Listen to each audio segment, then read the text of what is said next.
My father used my college fund to pay off his new wife's debts, and I had to start over from nothing. The envelope was thin, almost weightless, but it carried a weight that would crush me. I'd been waiting for this letter for months. My acceptance to my dream university, the one I'd been working toward since I was 14. My hands trembled as I tore it open, my heart pounding with hope and anticipation. But when I saw the financial aid package, that hope curdled into confusion. The numbers didn't add up. The grants and loans weren't enough to cover tuition. I'd been told my father had been saving for my education since I was born. I'd been told there was enough to cover everything. I called my father that night, my voice shaking with uncertainty. There was a long silence on the other end of the line. Then he cleared his throat and said the words that would change everything. "I'm sorry, sweetheart, there's no money left. I used it to pay off your stepmother's debts." The world tilted beneath me. I'd always been a planner. Even as a child, I'd map out my future with careful precision. What I wanted to be, where I wanted to go, how I was going to get there. My father used to call me his little architect because I was always building something, always constructing a vision of the life I wanted to create. That vision had always included college. Not just any college, a prestigious university with a program that would set me up for the career I'd dreamed of since I was 12. It was expensive, but I'd always known that. I'd always known the price tag, and I'd always known that my father had been saving for it since I was born. When I was 7, my mother passed away. Cancer, swift and cruel, leaving behind a gaping hole in our family that nothing could fill. My father and I had been a team after that. He'd worked double shifts to provide for us, had sacrificed his own dreams to make sure I had everything I needed. When I was old enough to understand, he'd shown me the account. "Your mother and I started this when you were born," he'd said, his voice thick with emotion. "We wanted to make sure you had everything you needed for your future. A college education, a good start in life, it's not much, but it'll be enough." I'd looked at the statement and felt a surge of gratitude so powerful it almost brought me to my knees. He'd been putting money aside month after month, year after year. He'd been planning for my future even when the present was so hard. When I was 15, my father met Ellen. She was charming and warm, the kind of person who made you feel like you'd known her for years. She was a recent divorcee, trying to rebuild her life. My father fell for her quickly,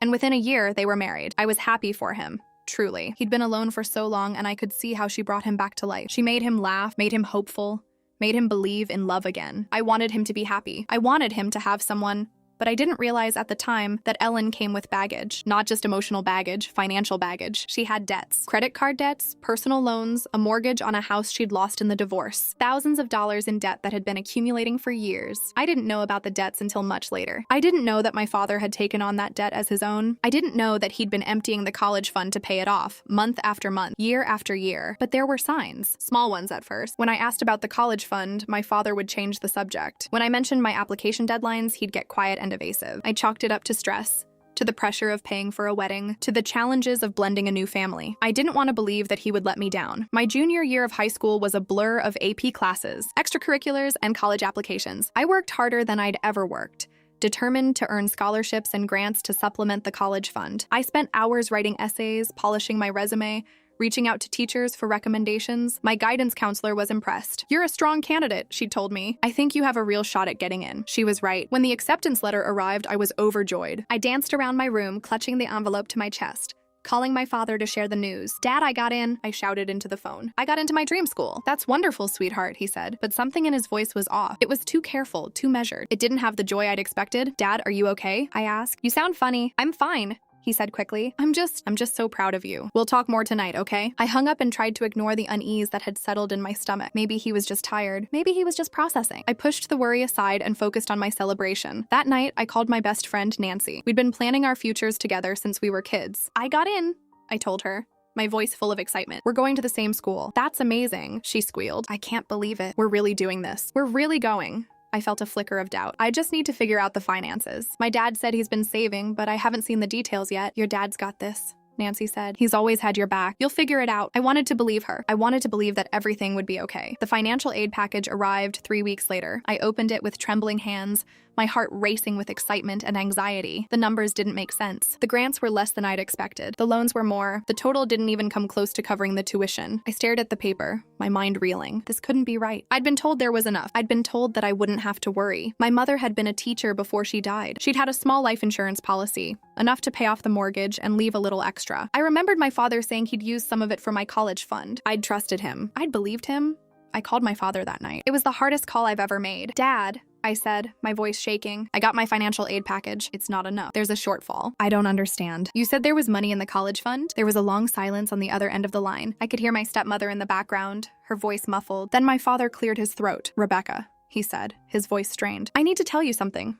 My heart sank. What is it? I used the college fund, he said. I used it to pay off some debts. Debts? I repeated, my voice rising. What debts? Your stepmother's debts, he said. She was in a difficult situation when I met her. I wanted to help her get back on her feet. I thought I could rebuild the fund. I thought I'd have time. Time? I laughed, but the sound was hollow. I'm starting college in 6 months. There's no time. I know, he said. I know, and I'm so sorry. I made a terrible mistake. The words hung in the air between us. A terrible mistake. He'd used my future to clean up his wife's past. He'd gambled with my education and lost. How much? I asked, my voice cold. How much did you take? I'm not sure exactly, he said. It wasn't all at once. It was over a few years. Years? I repeated, the word tasting like poison in my mouth. You've been draining my college fund for years? I was trying to help her, he said. I was trying to be a good husband. And what about being a good father? I asked. What about me? There was a silence so profound I could almost hear him thinking. I'm sorry, he finally said. I'm so sorry, Rebecca. I never meant to hurt you. Sorry doesn't pay for college, I said. Sorry doesn't fix the future you just stole from me. I hung up the phone. I sat in my room, staring at the wall, the financial aid package still in my hands. I felt like I'd been dropped into a void. No ground beneath me, no sky above me, just the terrible, hollow feeling of everything I'd worked for slipping through my fingers. The next few weeks were a blur. I called the financial aid office, begging for more grants, more scholarships. I applied for every scholarship I could find. Local, national, anything that might help bridge the gap. I started looking at part-time jobs, anything to earn money for tuition. My father tried to reach out. He called, he texted, he showed up at my door. I couldn't face him. Every time I looked at him, I saw the years I'd lost. I saw the sacrifices my mother had made, wasted. I saw the future I'd dreamed of, crumbling to dust. Ellen reached out too. She was apologetic, even a little guilty. I never meant for this to happen, she said. I never meant for you to suffer because of me. But her words felt hollow. She was the reason I was in this situation. She was the reason my future had been stolen. I considered dropping out, finding a job, moving forward with my life without a degree. I considered taking out private loans, even though the interest rates were astronomical. I considered postponing my education, putting everything on hold until I could save enough money. I cried. A lot. I cried in the shower, in my car, in the middle of the night when I was supposed to be sleeping. I cried for my mother, who'd worked so hard to give me a future. I cried for my father, who'd let me down. I cried for myself, for the life I'd dreamed of that was slipping away. But I couldn't give up. My mother hadn't raised me to give up. I made a decision. I was going to find a way. I was going to fight for my future. The morning after I found out about the college fund, I woke up with a new resolve. I wasn't going to let my father's mistake define my future. I wasn't going to let Ellen's debts destroy my dreams. I was going to find a way. I made a list. On one side of the paper, I wrote down everything I needed. Tuition, books, housing, living expenses. On the other side, I wrote down everything I had. Grants, loans, savings from my part-time job. The gap was enormous, but I was determined to close it. First, I called the university. I explained my situation to the financial aid office, asking if there was anything else they could do. I'm so sorry, the counselor told me. We've already offered you the maximum package. There's nothing else we can do. I hung up the phone and felt the familiar sting of disappointment, but I didn't let it stop me. I called my high school guidance counselor, who directed me to a list of private scholarships. I spent hours each night filling out applications, writing essays, chasing every opportunity I could find. I started working more hours at my job. I'd been working at a local diner since I was 16, saving every penny for college. Now I picked up double shifts, working until my feet ached and my eyes burned. I didn't have time for friends, didn't have time for anything but work and applications. Nancy called me one night, her voice full of concern. I haven't seen you in weeks. Are you okay? I'm trying, I said. I'm just trying to figure things out. What about your dad? She asked. Can't he help you? I felt a flash of anger. He used my college fund to pay off his wife's debts. There's nothing left. Nancy was silent for a moment. That's terrible, she finally said. I'm so sorry. I'll figure it out, I said. I always do. But I wasn't sure I believed that. My father kept trying to reach out. He'd call my phone, leave voice messages full of apologies. I'm so sorry, Rebecca. I know I let you down. I'm trying to fix this. I'm trying to find a way. I didn't return his calls. I wasn't ready. Every time I thought about him, I felt the anger rising up inside me. Hot and bitter and uncontrollable. Ellen showed up at my work one afternoon. I was wiping down tables when I saw her walk through the door, her face pale with nervousness. Rebecca, she said, her voice soft. I need to talk to you. I set down the rag. I'm busy. Please, she said. Just 5 minutes. I led her to a booth in the corner. You have 5 minutes. Ellen looked down at her hands. I know you blame me for what happened. And you're right. I made mistakes. I got into debt. I let your father take on my problems. I never meant for you to suffer. You didn't stop him, I said. You didn't tell him no.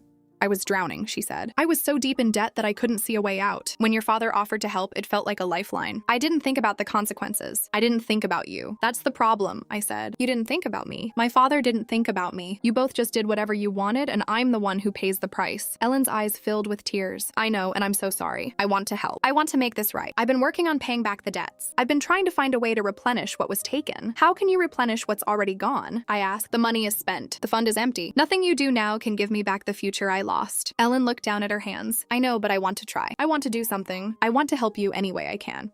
You can't help me, I said. You've already done enough. I walked away. I went back to the kitchen and started washing dishes, my hands moving mechanically, my mind churning with emotions. A few days later, I got a letter from my grandmother. She was my mother's mother, the only person who truly understood what I was going through. Rebecca, she wrote. I heard about the college fund. Your father told me what happened. I'm so sorry. I know how hard you've been working, and I know how much this means to you. She'd enclosed a check. It wasn't a huge amount, but it was significant. Enough to cover a semester's textbooks. Maybe a little more. I can't give you everything, she wrote, but I can give you something. I want you to know that you have my full support. I'm so proud of the young woman you've become. Don't let this stop you. I held the check in my hands, my eyes burning with tears. My grandmother had always been my anchor, my source of stability in a world that often felt chaotic. She'd been through her own struggles, losing my mother, losing her husband, but she'd never given up. She was the strongest person I knew. I called her that night. Grandma, I said, my voice thick with emotion. Thank you. I don't know how to thank you enough. I don't want you to thank me, she said. I want you to make something of yourself. I want you to prove to everyone, your father, your stepmother, everyone who doubted you, that you can do this, that you will do this. I will, I promised. I will. The next few months were a blur of work, applications, and exhaustion. I barely slept. I barely ate. I was running on caffeine and determination. When the acceptance letters came back from the scholarships I'd applied for, I was overjoyed. I'd won 3. One from a local community foundation, one from a women's organization, one from the university itself. None were huge, but together they bridged the gap I'd been struggling with. I called Nancy. I did it, I said. I made it work, she screamed with joy. I knew you would. I never doubted you for a second. The day before I left for college, my father showed up at my apartment. He looked older than I remembered, his face lined with worry and regret. I'm sorry, he said. I know I've said it before, but I'm sorry. I made a terrible mistake, and I've been living with the guilt ever since. I know you're sorry, I said. But sorry doesn't fix everything. I know, he said, but I want to try. I want to be better. I want to rebuild our relationship. If you'll let me. I looked at him. This man who had been my hero, my rock, my everything. He was still my father. He'd made mistakes, terrible ones, but he was still the man who'd raised me, who'd loved me, who'd tried to do his best. I'm not ready to forgive you, I said. Not yet, but I'm willing to try. I'm willing to give you a chance. He reached out and took my hand. That's all I ask. Just a chance. We stood there, father and daughter, and I felt the first glimmer of hope. Maybe things would get better. Maybe we could heal. Maybe the future I'd dreamed of wasn't lost after all. College was everything I'd dreamed of and nothing I'd expected. The classes were challenging, the professors were demanding, and the workload was overwhelming. But I loved it. Every moment of it. I thrived in the academic environment. I made friends, joined clubs, and started building the future I'd always wanted. I worked part-time at the campus library, earning enough to cover my living expenses. I took on extra shifts during breaks, saving every penny for the next semester. It wasn't easy. There were nights when I felt like giving up, when the exhaustion and pressure became too much. But I kept going. I kept pushing. I kept believing that I could do this. My father kept in touch. He called every Sunday, and I tried to be civil. The anger was still there, simmering beneath the surface, but I was learning to manage it. I was learning to see him as a flawed human being, not just the man who had let me down. Ellen sent care packages. She'd fill boxes with snacks, school supplies, small gifts that showed she was thinking of me. I'd open them with mixed feelings. Gratitude for the effort, resentment for the past, but I was trying to move forward. The turning point came during my sophomore year. I was home for winter break, sitting in my father's living room. We'd just finished dinner and Ellen was clearing the dishes. Rebecca, my father said, his voice hesitant. I have something to tell you.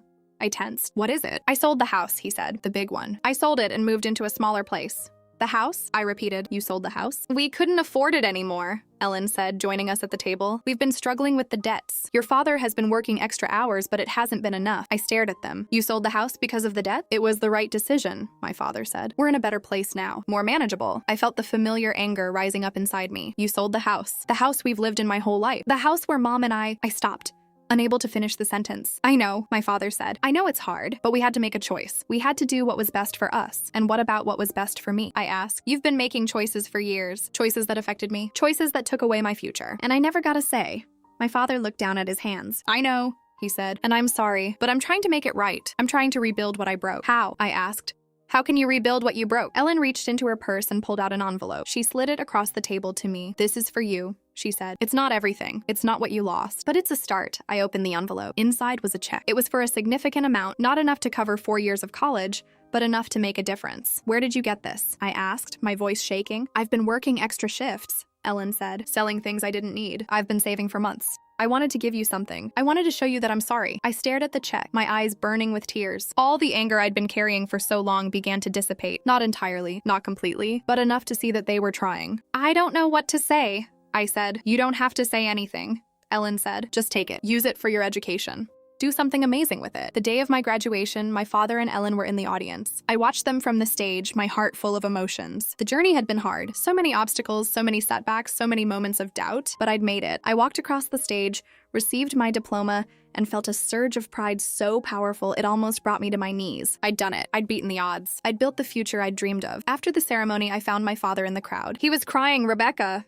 he said, pulling me into a hug. "I'm so proud of you. You did it." "I did it," I said, my voice thick with emotion. "We did it." Ellen was standing behind him, her eyes red with tears. "I'm so proud of you too," she said. I never thought I'd see this day. I never thought I'd be part of this moment. I hugged her, and for the first time, I felt like I could truly let go of the anger. It had taken years, but I was finally ready. I was ready to move forward. I was ready to forgive. We went out to dinner that night, just the three of us. We talked about the future, about my plans, about the life I was building, and for the first time in a long time, I felt like we were a family. A year later, I started graduate school. I'd received a full scholarship, a recognition of all the hard work I'd put in. I was on my way to becoming the person I'd always dreamed of being. My father called me on the first day of classes. "I'm so proud of you," he said. "You've worked so hard. You've overcome so much. I couldn't have done it without you," I said. Without both of you. It was true. Despite everything, the betrayal, the anger, the resentment, I couldn't have done it alone. I needed my father's love, my stepmother's support, my grandmother's guidance. I'd learned that forgiveness wasn't about forgetting. It wasn't about pretending the past didn't happen. It was about choosing to move forward. It was about giving people the chance to change. My father had made mistakes, terrible ones, but he'd also worked hard to make amends. He'd shown me that he was willing to change, and that meant everything. Ellen, too, had grown. She'd worked hard to pay off her debts, to rebuild her life. She'd shown me that she was sorry. She'd shown me that she cared. Our relationship would never be perfect. There would always be scars from the past. But we were learning. We were growing. We were becoming a family in the truest sense of the word. I still remember the letter my mother wrote me before she died. She'd left it for me to be opened when I turned 18. "I'd read it 1,000 times since, Rebecca," she'd written. "I'm so proud of you. I know you're going to do amazing things. I know you're going to make me proud. Never forget how much I love you. Never forget how much you're capable of." I'd clung to those words during the hardest moments. I'd used them as fuel, as motivation, as a reminder of who I was and what I could achieve. I looked at my father, sitting across from me at the dinner table, and I felt a surge of gratitude. He wasn't perfect. He'd made mistakes, but he'd never stopped loving me. "I love you, Dad," I said, the words coming easier than I'd expected. He looked up, his eyes filling with tears. "I love you too, sweetheart. I always have." We sat there, father and daughter, and I felt the past finally begin to fade. The anger, the resentment, the pain, it was all melting away, replaced by something better. Forgiveness, acceptance, love. It was a new beginning, and I was ready for it.